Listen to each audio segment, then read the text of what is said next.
KGF, Salaar ఈ 2 సినిమాల తర్వాత ప్రశాంత్ నీల్ తన డార్కెస్ట్ సినిమా ఏదని అడిగితే ఆయనే ఒక పేరు చెప్పాడు, డ్రాగన్.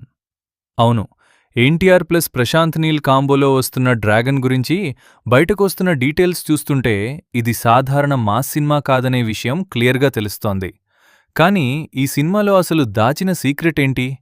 1967 బ్యాక్డ్రాప్ ఎందుకు? ఎన్టీఆర్ క్యారెక్టర్ అంత డేంజరస్గా ఎందుకు చెప్తున్నారు? ఇవాళ వాటి గురించి మాట్లాడుకుందాం. ముందుగా ఒక విషయం, ప్రశాంత్ నీల్ తన కెరీర్లో ఇంతవరకు రాసిన కథల్లో డ్రాగన్నే డార్కెస్ట్ స్క్రిప్ట్ అని చెప్పాడు. ఇంకా షాకింగ్ విషయం ఏంటంటే ఈ కథకు ఎన్టీఆర్ ఓకే చెప్పడం చాలా బ్రేవ్ డెసిషన్ అని కూడా అన్నాడు. అంటే హీరోని దేవుడ్లా చూపించే కథ కాదు, హీరోలోని చీకటి వైపు కూడా చూపించే సినిమా అయ్యే ఛాన్సుంది.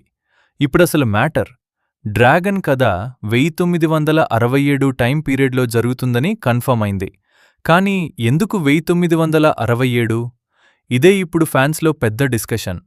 ఇండస్ట్రీలో వినిపిస్తున్న టాక్ ప్రకారం ఆ టైంలో ఇండియా బోర్డర్ ఏరియాల్లో స్మాగ్లింగ్, ఓపియం ట్రేడ్, అండర్వరల్డ్ నెట్వర్క్స్ చాలా స్ట్రాంగ్గా ఉండేవి.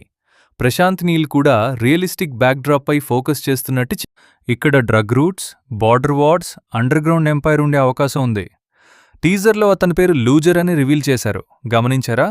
లూజర్ అనేది ఒక గన్ పేరు, అంటే క్యారెక్టర్ పేరు వెనకాలే డేంజర్ దాగుంది. టీజర్లో ఎన్టీఆర్ నడుస్తూ వచ్చే ఒక్క షాట్లోనే అతను హీరోలా కాదు, హంటర్లా కనిపించాడు.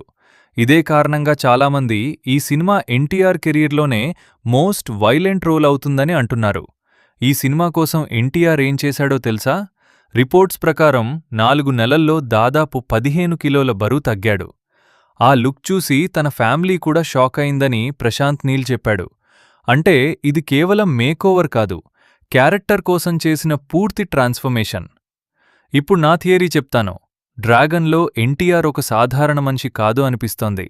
అతను మొదట సిస్టమ్ కోసం పనిచేసే వ్యక్తి, తర్వాత అదే సిస్టమ్కి శత్రువుగా మారే అవకాశం ఉంది. ఎందుకంటే ప్రశాంత్ నీల్ సినిమాల్లో హీరో ఎప్పుడూ 2 జీవితాలు బ్రతుకుతాడు, రాకీభాయ్, దేవా, ఇప్పుడు లూజర్. అందుకే ఈ క్యారెక్టర్లో కూడా భారీ ట్విస్ట్ ఉండొచ్చని అనిపిస్తోంది. Biggest question, dragon industry hit అవుతుందా? NTR fan base Prashanth Neel elevations 1967 period backdrop, dark story, ఇవన్నీ క్లిక్ అయితే ఈ సినిమా బాక్సాఫీస్ దగ్గర రాక్షసంలా మారొచ్చు. ముఖ్యంగా నార్త్ మార్కెట్లో ఈ సినిమాకి భారీ స్కోప్ ఉంది.